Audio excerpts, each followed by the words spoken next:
For many people, saying no is one of the toughest things to do. It's often uncomfortable, scary, and might be dangerous for your relationships with others. But at the same time, it is vital for your well-being. When you say no to others, you say yes to yourself, your interests, values, and needs. And that is why saying no is one of the essential skills to obtain to live happily and remain successful. For a long time, William Ury considered our collective inability to reach a yes as the main reason behind the damaging conflicts that keep shaking up our lives. However, he has realized that agreements are often temporary and lead to even more disputes. Many underlying issues and problems remain unresolved when two sides say yes to each other. Remember, an insincere yes is much more damaging than any no. William Ury is now confident that there must be a basic no before there can be any room for a yes. To stand up for what matters and tend to your needs, or those of others, you must first say no to a request or demand that may be unwelcome, abusive, or inappropriate. Saying no, though, isn't as straightforward as we'd like it to be. It is one of the most powerful words in any language, and we must use it effectively and gracefully. Think of it as your +4 Uno card. It can save you when you are in a tough predicament, but overuse it and no one will want to play with you anymore. The tricky thing with saying no is that you must keep a certain balance between exercising your will and power and tending to your relationship. In the following chapters, you will learn step by step how to deliver the perfect positive no that will help you protect your interests and strengthen your relationships. There are two main stages for this: preparation and delivery. And when combined, they fall into place like puzzles of one firm no. Chapter 2. A good no starts and ends with a yes.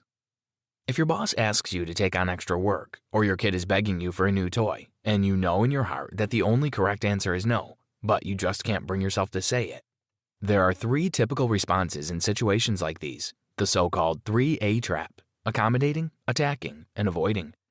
When we accommodate, we put the interests of another before our own and say yes when we really mean no.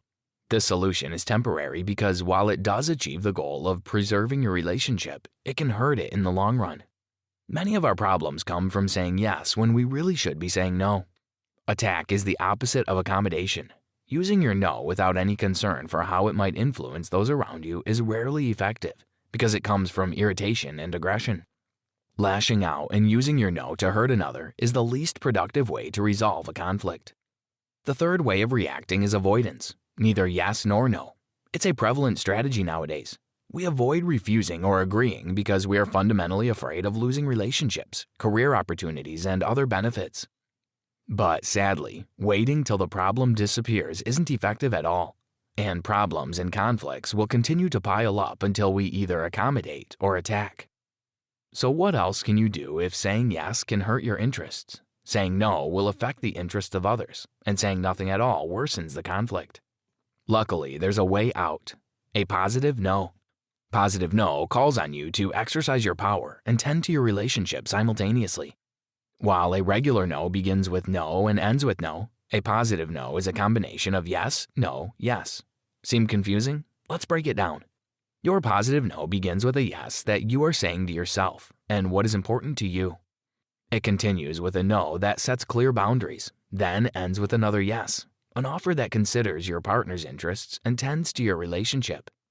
The yes, no, yes structure is perfectly balanced and contains everything you need to deliver a successful no. Chapter 3. Positive no requires thorough preparation. The first stage in delivering a positive no is preparation. It includes uncovering your initial yes, empowering your no, and finding your way to another respectful yes to form a yes, no, yes structure. The extensive history of arguments, conflicts, and wars demonstrates an interesting pattern. Every no derived from something that one is against is weak and damaging. A positive no starts with a yes for a reason. It shows that you are basing your no on what you are for, not against. This slight shift in attitude can impact the outcome immensely. Here lies the secret of the people who have overcome their addictions. They were able to say no to their damaging behavior because they uncovered a more profound yes. Yes to their health or the well-being of their loved ones. The power of your no comes directly from the power of your yes. In other words, the first yes of a positive no is the purpose for you saying no in the first place.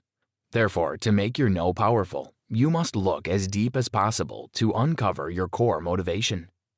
Uncovering your initial yes can take time, so it is important never to jump straight to yes or no, no matter the situation. Give yourself time to stop, relax, and think. By taking a time out, you allow yourself to separate your actual thoughts from any negative emotions that might cloud them. Some useful phrases for this are, "Sorry, but this is not the best time to discuss it. Let's talk about it in an hour. Give me some time to think about it. I need to consult my family before I can make this decision." To prepare for your first yes of the positive no, you must take time to quiet your emotions, uncover your underlying interests, needs, and values, and then crystallize your yes so it is clear and precise. This initial yes grounds your overall no in something positive and gives you the necessary energy to proceed with the no. The next step is empowering your no. Its primary purpose is to help you set clear limitations and show your inner power, which can be difficult if you are entirely dependent on others and need them to react positively. For this reason, it is vital to prepare your plan B. In this case, there is an adverse reaction to your no. Look for ways to separate yourself from the tough situation you might be in. For example, if you're saying no to unreasonable requests from your boss, your plan B might be to contact human resources or transfer to another department. When you have your plan B, you are independent of others' responses to your no. But remember that your plan B is simply a backup that can help you meet your core interests, not a way to manipulate or threaten. Chapter 4. Strengthen your no with respect. When you've prepared your initial yes and leading no, it is time to think about the third element of the yes, no, yes. The second yes here is the one that someone can say to your no while taking into account their needs. Quite often, others will perceive our no's as total rejections and ways of saying, "My interests are important and yours don't count at all." While this is unintentional in most cases, it is important to do everything you can to make your no seem respectful and positive. How can you prepare your yes?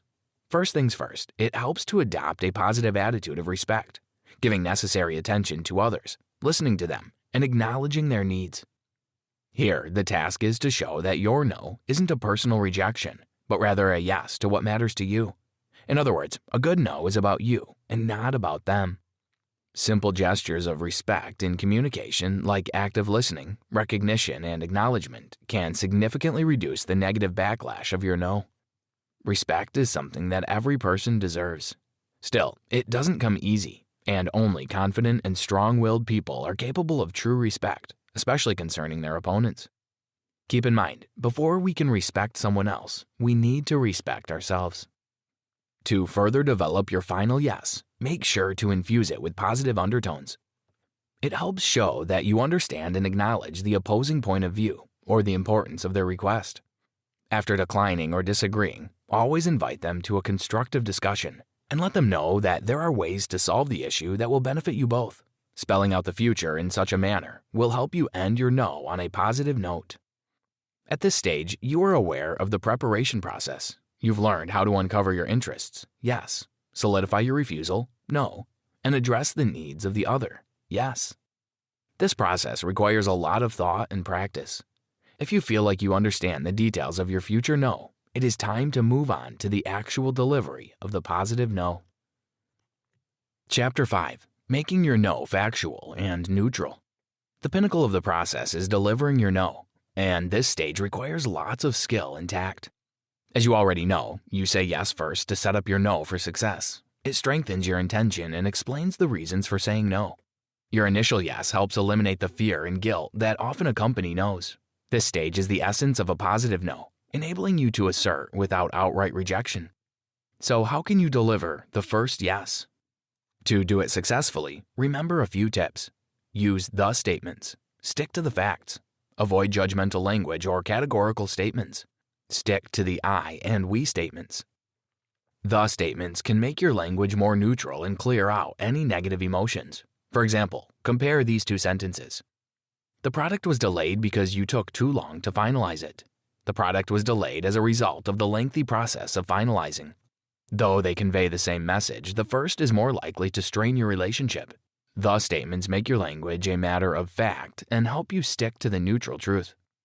Being objective and factual is key to solidifying your no. If you refer to facts while explaining your reasons for saying no, others are more likely to accept and acknowledge your point of view. When explaining your no, be hard on the problem, not the person. Judgmental language and categorical statements can trigger negative reactions. Therefore, no matter how satisfying it might feel to reprimand or judge others, avoid it at all costs. It is much more effective to let them draw conclusions from the facts you have presented to ensure that both sides retain their dignity. When delivering your yes, remember that this is a value statement. It helps you assert your worth, and it is you saying yes to what matters while remaining respectful and polite. After you've delivered it, it is time for the hardest part, your no. Chapter 6. No is a different way of saying yes. Your actual no is the heart of the positive no process and the key word that can be the difference between life and death. It defines you and gives you individuality. For this reason, learning how to say no is essential to your development as a human being. The first thing to keep in mind is the importance of being concise and clear. The simpler you phrase your no, the more powerful it will be. The so-called natural no effortlessly flows from your initial yes. It isn't a rigidly fixed statement. On the contrary, it is flexible, and you can mold it to fit your needs. It's easy to say no when a deeper yes is burning inside. Stephen R. Covey. Apart from being clear and simple, your no must be powerful. When you refuse to accept an offer at work or disagree with your colleague, you commit to a specific course of action. Backtracking and doubts will waver your stance and obscure the message of your no. It is also important to remember that you are not responsible for anybody else's feelings. Your task is not to deliver no in a way that won't upset the other, but to deliver it with as much clarity, respect, and honesty as you can, and then let others react the way they want to. Always say your no with the same sincerity and confidence as your yes. A few extra tips for delivering the no part of your positive no are: try to use polite language. Frame your boundaries by using phrases like "I have a policy," "I don't feel comfortable doing this," or "I have other commitments." Acknowledge the limits of your possibilities. Such a simple thing as adding thanks to your no can go a long way by helping you keep your no direct while adding an extra layer of politeness and respect. But if the situation requires further explanation of your no, you can establish your limits by using a few helpful phrases. For example, when you say that you have a policy that stops you from saying yes, you demonstrate that this no is not a one-time thing, is not personal, and is more you saying yes to your values rather than no to the other person. Such easy depersonalization can take the strain off your relationship. The same goes for phrases like "I am not comfortable with this," or "I have other commitments." When you decide on the best way to deliver your no, keep in mind that sometimes a blunt and direct no may be a trigger for feelings of shame and rejection. It is a powerful word, and therefore you must wield it carefully. Always analyze the situation first. Usually there are other ways to communicate the same message. If your intention is powerful, you can deliver your final no without ever using the word itself. Of course, there will always be situations where there is no place for tiptoeing around, looking for explanations or polite words. In these cases, empower your bare no with everything you've got and stick to it, defending yourself and your basic interests. Saying the word no helps you gather your energy and boosts your confidence. Did you know there are cultures, primarily in East Asia, where saying no is just not done? They endeavor to express their no without uttering the word itself. Chapter 7. Always follow your no through.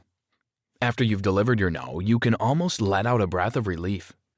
There is one more step in the delivery process, the concluding yes, your chance to acknowledge the interests of the other. Saying no and just stopping there is the most common mistake people make.